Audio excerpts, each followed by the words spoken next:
কোনো চালু থাকা সামাজিক প্রকল্প বন্ধ হচ্ছে না। কোন সামাজিক চালু থাকা প্রকল্প, এটা আমরা আমাদের কর্মসূচি মানে প্রচারকালীনও বলেছি, কোন চালু থাকা সামাজিক প্রকল্প সে 30 বছর আগের হতে পারে, 10 বছর আগের হতে পারে, কোনো সামাজিক প্রকল্প আমরা বন্ধ করছি না।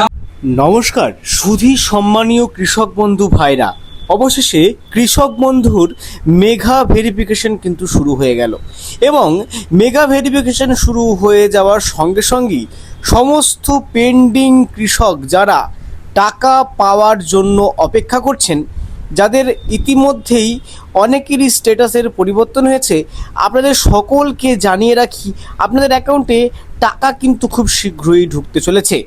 অর্থাৎ টাকা দেওয়ার কিন্তু কাজ ইতিমধ্যেই শুরু করে দিয়েছে রাজ্য কৃষি দপ্তরের একাংশ। কিন্তু ওপর মহলে সমগ্র কৃষকের ডকুমেন্ট ভেরিফিকেশন নিয়ে উঠেছে জোর আলোচনা।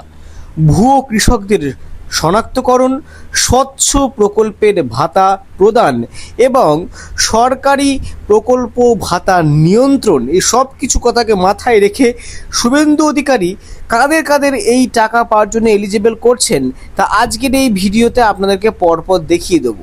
অনুদান কি ডাবল মিলবে? হ্যাঁ বন্ধুরা, পিএম কিষাণের একটা অংশ কি কৃষক বন্ধুর সঙ্গে একসঙ্গে আপনাদের অ্যাকাউন্টে ঢুকবে? কি কি ডকুমেন্ট জমা করতে হবে? ডাবল যদি টাকা মেলে তাহলে কত টাকা আপনারা পাচ্ছেন? সব কিন্তু আজকের ভিডিওতে স্পষ্ট করে বুঝিয়ে দেবো। তাই শুরু থেকে শেষ পর্যন্ত ভিডিওটি অবশ্যই দেখবেন। স্কিপ করলে হয়তো টাকা পাওয়া থেকে আপনি সম্পূর্ণ বঞ্চিত হতে পারেন। স্ট্যাটাসের পরিবর্তন সম্পর্কিত একটি অংশে কিন্তু ভিডিওর খুব গুরুত্বপূর্ণভাবে আলোচনা করেছি, তাই ভিডিওটি কিন্তু শুরু থেকে শেষ পর্যন্ত দেখবেন এই কামনা রাখি। ভিডিওর মূল অংশে যাওয়ার আগে পশ্চিমবঙ্গের আপনি কোন জেলা থেকে আমার ভিডিওটি দেখছেন অবশ্যই কমেন্ট সেকশনে জানাতে ভুলবেন না। আমরা একদম বিলম্ব না করে অনস্ক্রিনে সরাসরি প্রতিবেদনের পৃষ্ঠায় চলে এসেছি বন্ধুরা। হেডলাইনের শুরুতেই আপনারা দেখতে পাচ্ছেন কৃষক বন্ধু প্রকল্পে বড় আপডেট শুরু হয়েছে, ব্যাপক ভেরিফিকেশন। কারা জমা দেবেন ফর্ম, কারা বাদ পড়তে পারেন, কবে মিলতে পারে পরবর্তী কিস্তির টাকা, বিস্তারিত জানুন। আপনারা কিন্তু এই হেডলাইনটি দেখেই আপনারা অবগত হয়েই যাচ্ছেন, যেখানে বলা হচ্ছে ভেরিফিকেশনের ব্যাপারে কিন্তু ব্যাপক জোর দেওয়া হয়েছে। এছাড়াও ফর্ম কারা কারা জমা দেবেন, কারা কারা বাদ পড়বেন, সমস্ত কিছু কিন্তু প্রতিবেদনের অভ্যন্তরে একদম স্পষ্টভাবে জানানো হয়েছে। তাই ভিডিওটি কিন্তু শুরু থেকে শেষ পর্যন্ত দেখবেন। আবারও বলছি, কলকাতা 19শে জুলাই 2026-এর পর থেকে রাজ্য জুড়ে কৃষক বন্ধু প্রকল্প নিয়ে নতুন করে জোরদার আলোচনা শুরু হয়েছে। বিভিন্ন প্রশাসনিক সূত্রে জানা যাচ্ছে প্রকল্পের সুবিধাভোগীদের তথ্য যাচাইয়ের জন্য রাজ্যব্যাপী ভেরিফিকেশন প্রক্রিয়া চালু করা হয়েছে।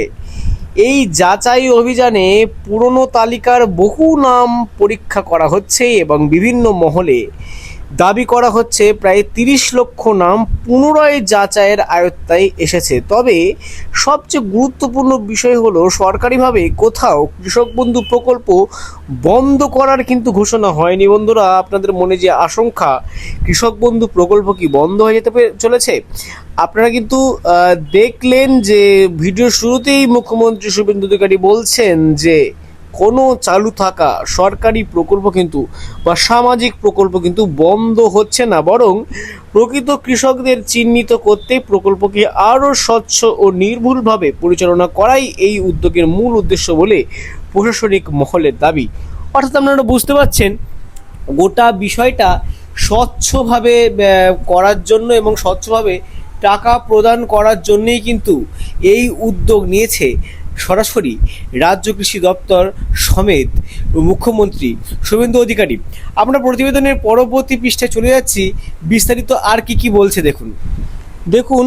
এখন অনেকেই মনেই কিন্তু প্রশ্ন উঠছে, যদি প্রকল্প বন্ধ না হয় তাহলে এত সংখ্যক নাম কেন যাচাই করা হচ্ছে? প্রশাসনিক সূত্রে জানা গিয়েছে দীর্ঘদিন ধরে ব্যবহৃত সুবিধাভোগীদের তালিকায় একাধিক অসঙ্গতি ধরা পড়েছে। অনেক ক্ষেত্রেই মৃত ব্যক্তির নাম এখনও তালিকায় রয়েছে, কোথাও অযোগ্য আবেদনকারী সুবিধা পাচ্ছেন, আবার কোথাও একই জমির তথ্য ব্যবহার করে একাধিক ব্যক্তি আর্থিক সহায়তা নিচ্ছেন। এই ধরনের সমস্যার সমাধান করতেই নতুন করে তালিকা যাচাইয়ের সিদ্ধান্ত নেওয়া হয়েছে। জানা যাচ্ছে, লক্ষ্মীর ভাণ্ডার প্রকল্পের মতো কৃষক বন্ধু প্রকল্পেও নতুন ভেরিফিকেশন ফর্মের মাধ্যমে তথ্য মিলিয়ে দেখা হচ্ছে। পুরনো তালিকায় থাকা প্রত্যেক আবেদনকারীর ক্ষেত্রে জমির নথি, Aadhaar card, voter card, bank account এবং অন্যান্য সরকারি রেকর্ডের তথ্য যাচাই করা কিন্তু হচ্ছে।